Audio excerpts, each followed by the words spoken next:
On today's World Insight with Tian Wei, Prime Minister Modi is set to sweep the Indian general election.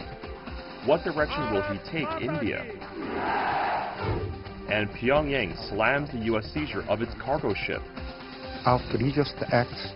Have U.S. DPRK ties sunk to a new low?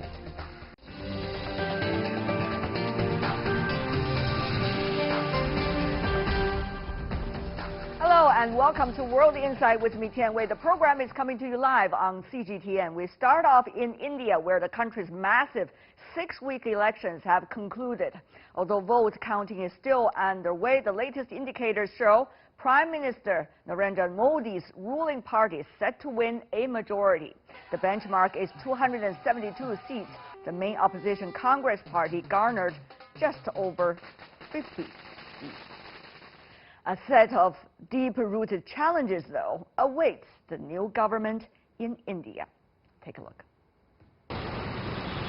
Being the world's 6th largest economy and its second most populous state, most observers believe India's new government faces 3 major challenges. The first is the economy. With forecasts pointing to a 6-quarter low for the January to March period, nursing the nation's financial sector back to health won't be easy.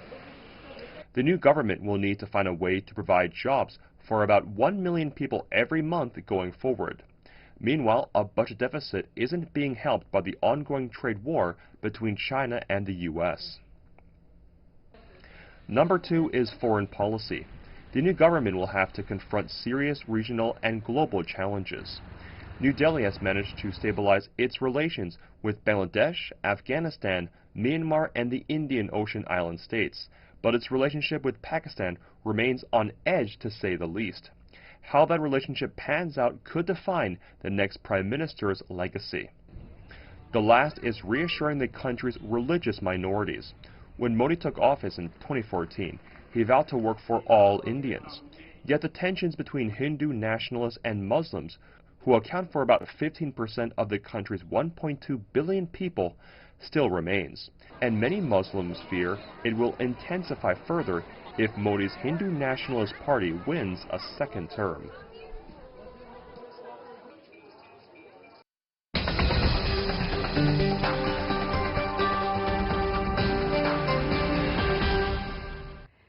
On the result of India's election in New Delhi, we have Divankar Banerjee, a senior strategic consultant who's also former director and head of the Institute of Peace and Conflict Studies. In Chennai, we have invited Anas Krishnan, a visiting fellow at the Brookings, India, in our Beijing studio, Hu Shisheng, the director of the Institute of South Asian and Oceanian Studies at the China Institute of Contemporary International Relations. I want to welcome the 3 of you gentlemen for being with us. Mr. Banerjee, what do you make of the latest result? Sweeping victory, it seems, for Prime Minister. Yes, it is indeed a sweeping victory for the incumbent Prime Minister, Narendra Damodar Modi. It reflects the hard work that the government under his leadership has performed in the last 5 years. Notwithstanding current global impending shocks to the economy, the Indian economy has progressed satisfactorily at over 7% growth of GDP per annum. But coming forward, this will continue to pose some threats, and the government will have to be clear and counter all these challenging and changing environments presently taking shape. For example, the U.S.-China trade war itself will have serious adverse impact on India. Right. What kind of impact, Mr. Then, of course, Krishnan? we have Mr. Krishnan.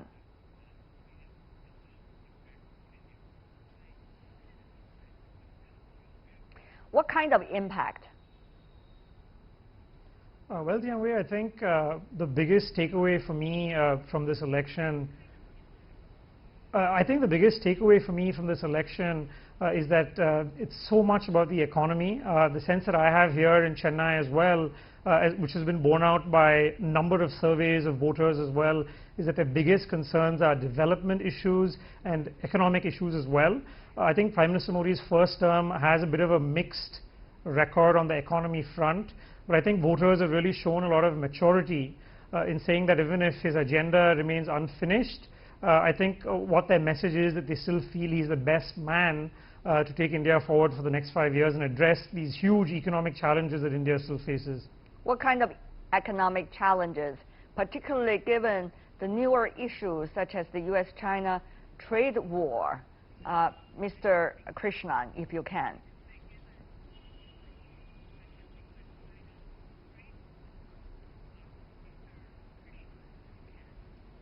No, obviously, people here are following the U.S.-China trade war, but I think the concerns are much more closer to home, quite frankly. I think the two biggest challenges would be, one is jobs. The growth that India has had the last few years hasn't really created the kind of jobs, for instance, that China is doing every year. China is doing 13 million jobs a year, and that's the target that the Indian government has to aspire to, and that hasn't been happening. And beyond that, agrarian distress is a huge issue as well. India has to fix its rural economy. It has to improve its infrastructure, connectivity to rural areas, and all these things remain works in progress. Yeah. Mr. Banerjee, what about the U.S.-China trade issue as also an emerging economy like India, which is also on the global supply chain and desperate to create more jobs for the youth? What does that mean? Yes, indeed. For example, the global supply chain today includes India as an integral part of the supply chain. But if the pressures from the U.S. on the trade, and not just with China, the trade war, sanctions against Iran and such, continue to be imposed, this will impact on India's, firstly, energy import from West Asia, secondly, access to new markets, as well as building and developing on our economic partnerships with the rest of the world. So this is a major challenge. This will be the problem of job creation in India has been a prominent election issue. Apparently, the people accept that BJP is still perhaps the leading party to address this question satisfactorily, but that will remain a challenge. And so therefore, Indian construction, manufacturing and other economic activity will be a very high priority for the new government. Well, we are watching Mr. Prime Minister Modi obviously is speaking right now. He is going to be the incumbent Prime Minister. Big victory for him according to the latest poll numbers. According to the Election Commission of India, though, the 2019 elections registered the highest ever voter turnout in the history of the Indian parliamentary elections. Officials said the final vote turnout stands at 67.11%. That's huge if you look at the history. In 2014, though, the general election had 66.40% turnout. This is almost similar. So, Mr. Hu, you've been a scholar on India issues as well as China-India relations. What do you make of the results this time? What does it say to you? I think that it is a very encouraging development, at least for the future bilaterals. We know that the two top leaders have become already familiar with each other.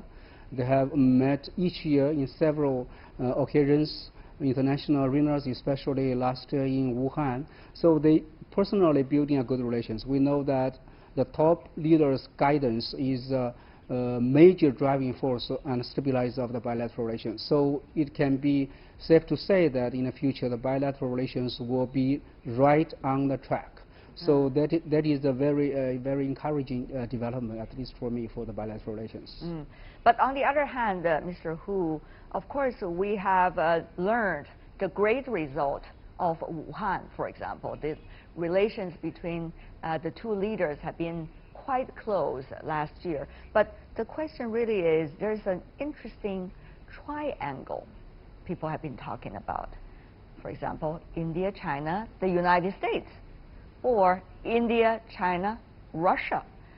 So how will Prime Minister Modi be able to reevaluate now in his second term?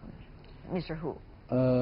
I think that the major power relations also maybe could become a big challenge to Prime Minister Narendra Modi, because that now we are all the strongman world. It is a cluster of strongmen. So for Modi, the Modi already personally established three kinds of trilateral relations, like the India, U.S. and Japan also, and India, China, Russia. Of course, if India and China, U.S. could be also, but in front of the Narendra Modi ji is that how to balance relations, especially when China, U.S. are fighting, especially now it is in all direction. And also we saw that the tense relations still exist between Russia and U.S. So while India want to make friends with all these major powers, in the past India's foreign policy toward major powers is equal distance, but now very hard in the coming years. How to balancing, I think it is really a big challenge. That is really tricky, isn't it? Mr. Krishnan, you've been based in Washington, D.C. You know that this is more than just a trade issue between China and the United States from now on. So how will others, particularly as big a country as India, be able to keep its balance if that is the choice to be made? It's a very tricky issue, Mr. Krishnan.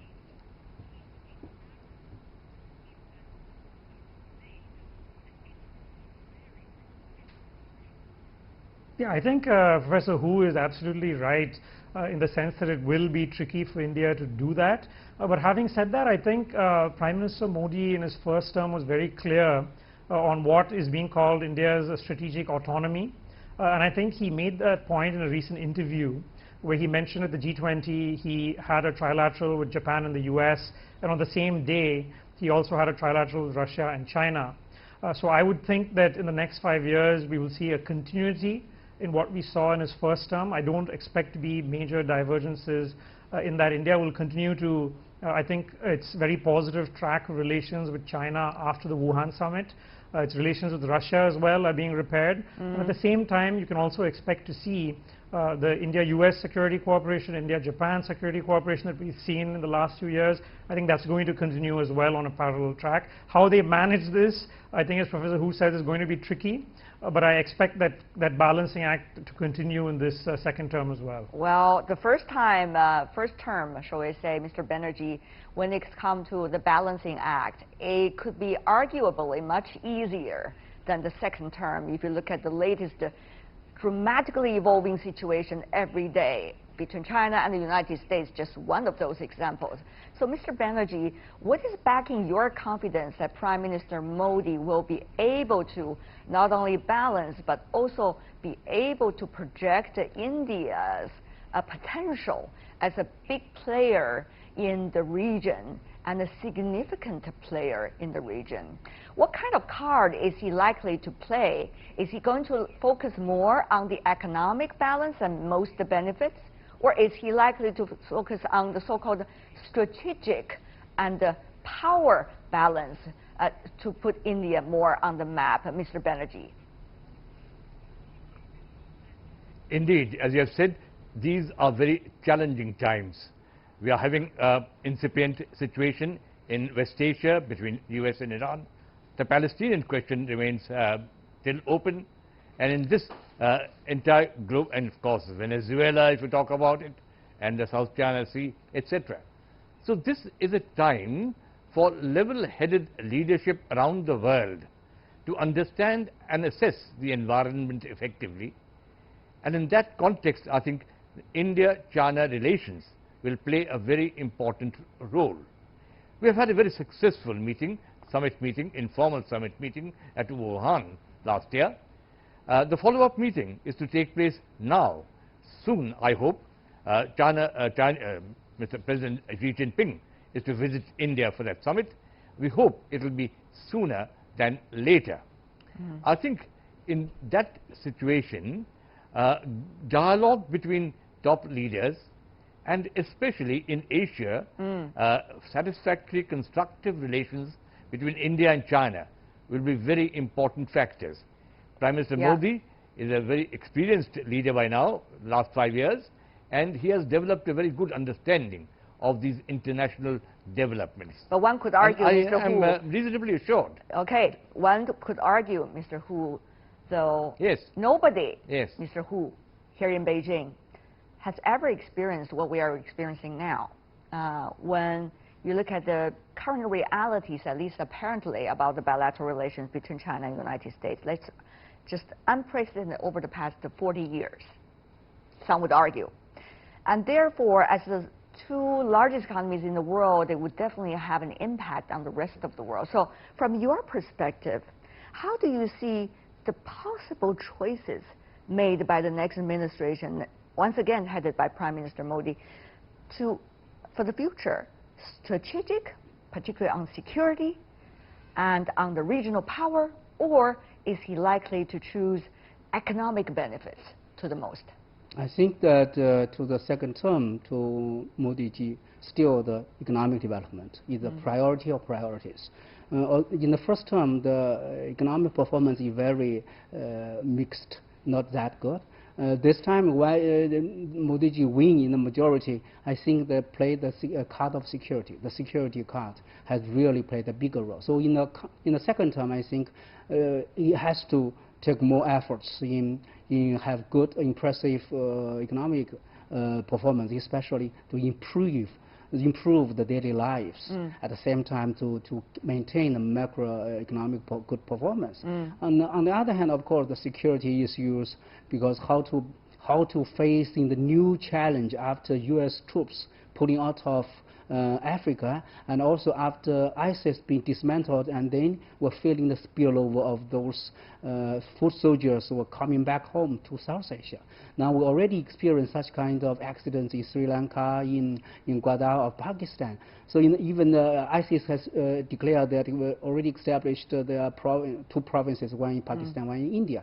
So this kind of security situation. On one hand, how to stabilize relations with Pakistan. On the other side, how to fight terrorist issues in a collective way. Right. I think the second challenge. The third challenge, of course, that the public goods for this region, also the global, because especially we see the Western, especially developed ones, are pulling out of the current multi-mechanism and also taking a more conservative position to the globalization. So how China and India as the top developing powers to maintain the momentum of globalization. It is a task before the two leaders. Interesting. Mr. Banerjee, if you were being asked by your Prime Minister to provide advice and consultant, what would you say to him at a time when the regional issue, particularly in the Asia-Pacific, is evolving so fast, particularly regarding China-U.S. relations? What do you think would be the smartest approach India could take under his leadership? Balance is a tricky word. Well, everything can be described as balanced. But what about beyond using just one adjective, sir? Go ahead. Well, that's a very challenging question, but I will have an at it. Well, one, I think all developments in one of the priorities for Prime Minister Modi, let's be quite clear, to develop the internal situation strongly, as Dr. Hu has mentioned. The internal threat, the ISIS threat, the terrorist threat remains important. So these are internal situations we have to address carefully. And in this, we must thank China for identifying the Pakistani terrorists who have now been declared as illegal, and therefore relations between India and Pakistan to counter ISIS-like terrorist activities will be a priority. But I think in the overall situation in Asia, a strong understanding between India and China on all situations regarding economics, trade and security will be a very important agenda. I see. And in that sense, I think this will also be high on the agenda of Prime Minister Modi, and I will recommend the same. Okay. In that context, okay, let me go India has a to significant Mr. Krishnan. Let me go also give some time to the others. Mr. Krishnan, your final words. If you were providing advice to your Prime Minister Modi, elected for the second term, what is the most important balance he can take right now? How to do it?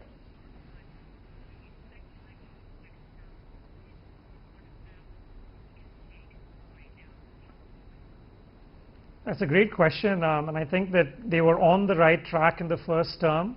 I think the China-US trade war is a good example, not to take sides, but navigate it and look where the interests are for India.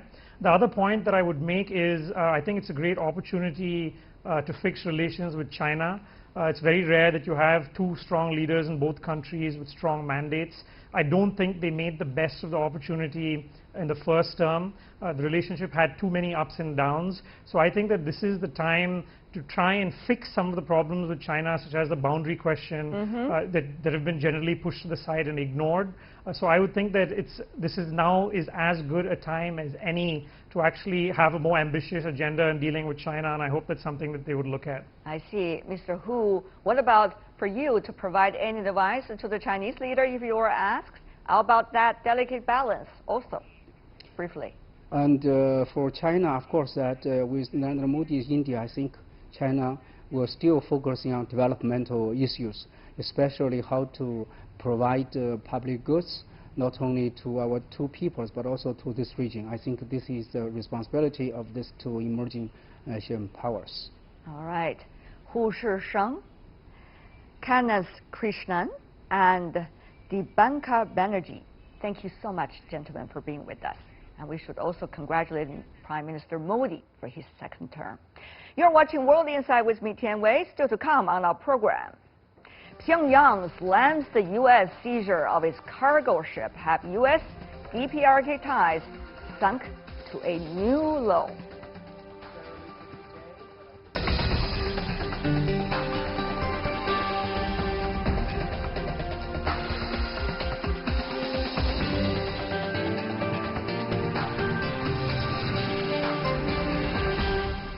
Welcome back. You're still watching World Insight with me, Tian Wei. The program is coming to you live on CGTN from Beijing. Now let's turn to the Korean Peninsula. The DPRK has accused the U.S. of violating its sovereignty by seizing its cargo ship. This week, in a rare news conference at the United Nations, Pyongyang's ambassador denounced the move by the U.S. as illegal and said the ball is now in Washington's court. Let's take a look. A new stumbling block for bilateral ties. The DPRK on Tuesday stepped up pressure on the U.S., calling a special press conference at the United Nations headquarters to slam the U.S. seizure of the DPRK cargo vessel named Wise Honest. DPRK Ambassador Kim Song warned Washington against using the logic of strength targeting Pyongyang. United States has committed unlawful and outrageous acts of dispossessing our cargo ship Wise Honest by forcibly taking it to the American Samoa under the pretext of unilateral sanctions and violation of its domestic law. The DPRK ambassador demanded the ship's return without delay, adding that the seizure goes against the spirit of the June 12th statement reached last year at the Singapore summit to establish new bilateral relations. He also wrote to the UN Secretary General requesting his assistance. Last week, I sent the letters to the Secretary General in order to inform our principal positions and requested him to take the necessary measures as the way of contributing to stability in Korean Peninsula. The UN spokesperson confirmed receipt of that letter, but pointed out that the issue of sanctions is up to the Security Council to decide. The Wise Honest, DPRK's second largest cargo ship, was first detained in April 2018 by Indonesia for allegedly transporting coal in violation of UN Security Council sanctions. Earlier this month, the United States Justice Department announced that under a civil forfeiture action, the vessel has been in the possession of the U.S. and was approaching U.S. territorial waters heading towards American Samoa. The announcement came in the wake of two short-range missile tests conducted by the DPRK. But the U.S. said the timing was unrelated to the missile launches, while the DPRK said the short-range missile tests were a routine checking of national defense capabilities. The DPRK leader Kim Jong-un and U.S. President Donald Trump held an unprecedented summit last June in Singapore and pledged to establish a peace regime on the Korean Peninsula. They held a second summit in Vietnam in February, which ended without agreement. These new developments appear to hinder rather than help bring both sides back to the negotiating table. So on the latest shall I say, entangled relationship between the DPRK and the United States, let's invite our panelists in Los Angeles. Jonathan Polak, a non-resident senior fellow of the Center for East Asia Policy Studies with the John Thornton Center, of China at the Brookings Institution. In Washington, D.C., we also invited Dr. Yang-Ki Kim Renault, a senior advisor of the Institute for Korean Studies at George Washington University. In Beijing studio, Wang Yiwei, the Jean Monnet Chair Professor of Renmin University. Welcome to the three of you. What shall we make of the statement by the DPRK ambassador at the UN, illegal seizure of the ship, Mr. Polak? A lot of complexities here about what international law does or does not govern these activities. I think because of the role of the ship apparently in past deliveries of coal exports, which again are prohibited under UN Security Council sanctions, that's the basis on which the United States apparently has seized control of the ship. But this is a contested area. And I'm not surprised by North Korea's statements, but that doesn't mean it's going to get its ship back anytime soon. Dr. Kim Renault, let me ask you about that. If I could read a quote coming from the DPRK ambassador at the UN, he said the seizure, quote, an outright denial of the underlying spirit of June the 12th, 2018 joint statement by President Donald Trump and DPRK leader Kim Jong-un after their first summit in Singapore, which committed, according to him, to establishing new bilateral relations, end of quote. So is it a violation, in a way, of the goodwill already established between the two leaders, even though their second interaction was rather a failure? Well, I think it is too bad the two sides have decided to show, I mean, they are entering into a game again into whose fist is bigger and stronger. But on the other hand, they had to say something. This is a real, in my opinion, the first goal is to save face. So they had to say something in order to save their face. They are essentially talking to their own people, in my opinion. And from the American side, also, they want to mean that they want to live by what they think is the law, and so there is probably a little discrepancy in their goals in both sides. Given the drama that's indicated by the latest movement by DPRK ambassador to the UN regarding the seizure of the ship, accusing the United States, Professor Wang, are we seeing any even dim light of recovering of any kinds of discussion, dialogue, meetings between the two countries, DPRK and the United States? My understanding from the Chinese perspective, I think the United Nations is the only legal, the most legal organ for global governance, either in North Korea or Iranian nuclear issues. So any unilateral or bilateral sanctions to North Korea is not, I think, acceptable by all other parties. So I think the United States sometimes, for their national considerations, for their own party interests, sometimes I think should coordinate with all the other parties.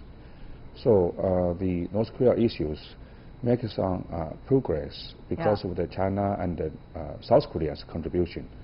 That the summit in Hanoi, I think is on the foundation of the contribute to the second summit to can solve this problem.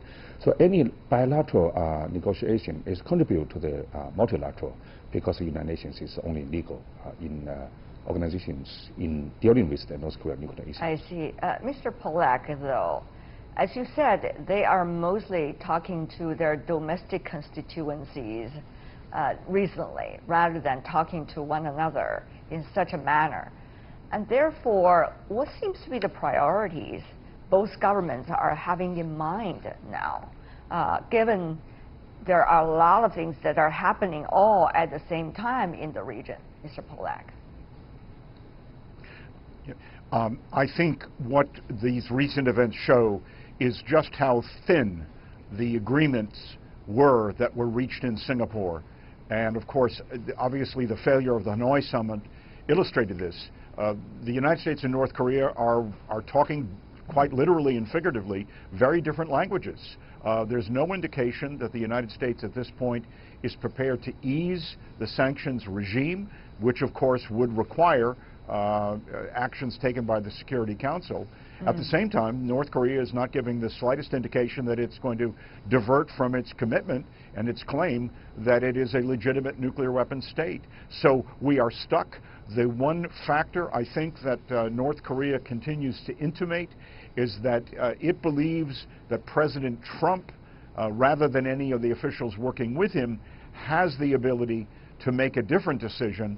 And even North Korea is intimating that this would be a potential factor in the 2020 presidential election, as it sees. Right.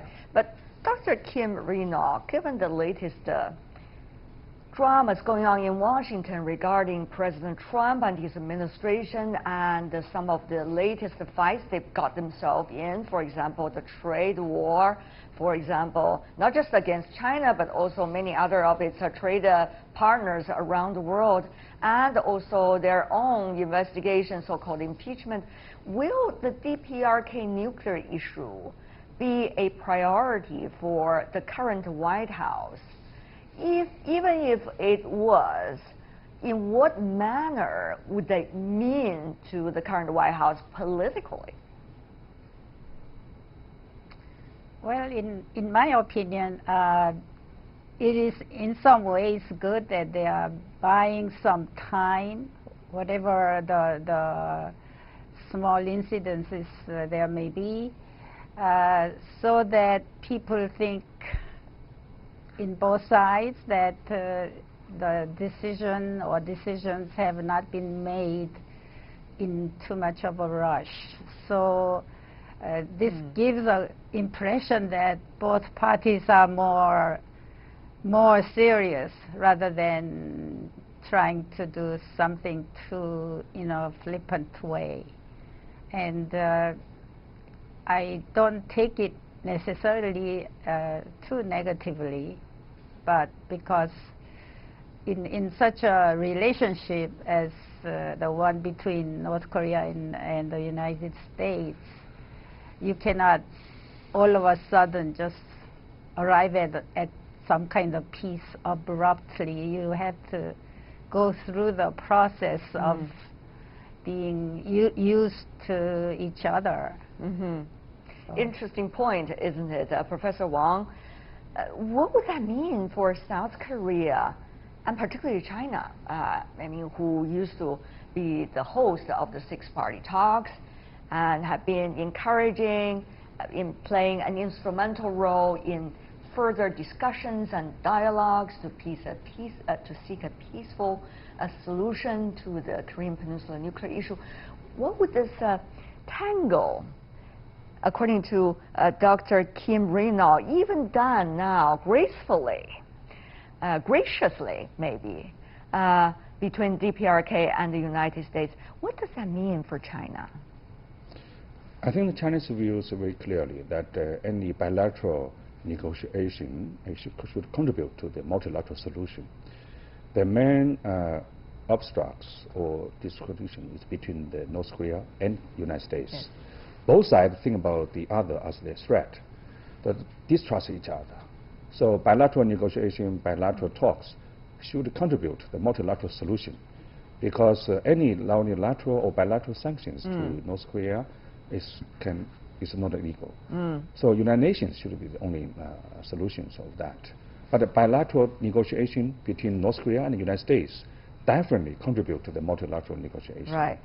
Mr. Polak, we all know the theory about the duck swimming on the water.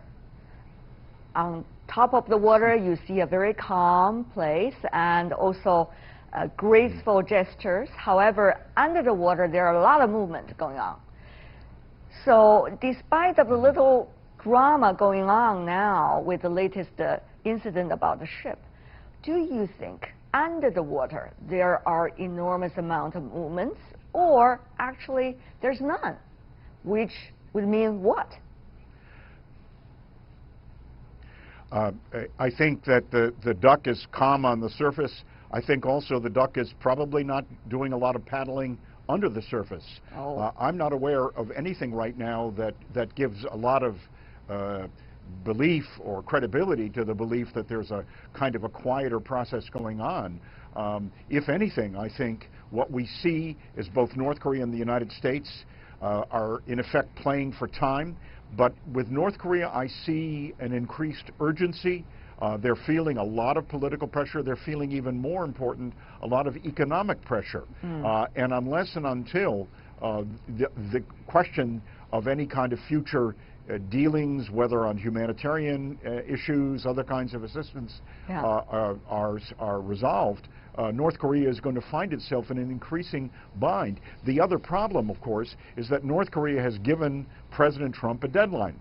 They've said, you've got till the end of the year before we look for your signs that you are still prepared to honor what North Korea sees as the agreements reached in Singapore. But as I said before, this just shows us how thin those agreements were, that we have not been able to get beyond them, and yet we're facing a situation that is highly incompatible. I don't know whether this implies the renewal of the really ugly episodes of 2017, but I wouldn't preclude it, not yet though, but that this could be something that is coming in future months. Dr. Kim Renaud, do you also see that the paddling under the water not happening at all? Well, of course, I cannot see under the water. I cannot feel it. If you can't, who can? I thought that the experts today that are joining us all have much more insight than we do. Dr. Kim Renaud. No, but I think the paddling force should be some kind of need and urge to arrive at least peaceful coexistence. And I think that is a very lofty goal, but a real one. And only with that, people can start a real dialogue. As I repeat all the time, sincerity is the key word. And they have not been able to prove that either side has been sincere. So whatever was said in Singapore needs to be backed by that word. Beautifully said. Mr. Polak, I want to go back to you before I go to the Chinese guest. Now, things are becoming a little bit more complicated. Remember six-party talks. Remember all the parties in the region are playing a role in making sure the positive things could happen. What's going on between China and the United States now is only about trade, yet many argue this is more than that when it comes to how Washington is seeing it. So, Mr. Polak, if that were the case, will the U.S. still be able to bring China on board, despite the fact there is huge strategic interest also for China to see a very peaceful region, but in probably different ways? Because it used to be that two countries look at this and say, this is a common ground, let's work together, let's bring all the parties. Now, has it changed, or will it change? What does that mean, Mr. Polak? I think that this is one of the consequences of what is now underway in all these battles over trade, over technology and the like. The basis for a productive U.S.-China relationship has been weakened. There are doubts being expressed in both countries about the basis for future cooperation.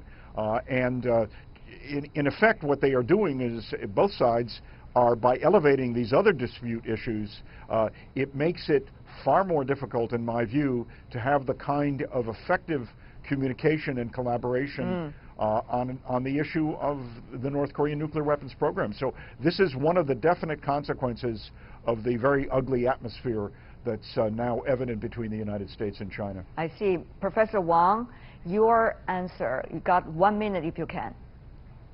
I think mutuality and multilaterality, this is the key to solve the nuclear issues in the Korean Peninsula. First, the mutuality, that the North Korea takes some action. The United States also should take some responsive actions. And also multilaterally, you know, the North Korea cannot be at the cost of any confrontation between the United States and China over the trade war. So I think be independent. Well, we'll see how things would evolve. Of course, different parties have different ways of looking at things. Jonathan Pollack, Yang Kim Reno, Wang Yiwei, thank you so much for the three of you joining us for this discussion. Really appreciate it.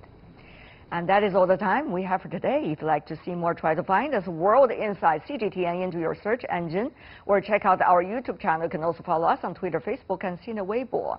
From me, Tian Wei, and everyone on the World Insight team, thanks for watching, and tune in again next time for more insights across China and around the world. Good night.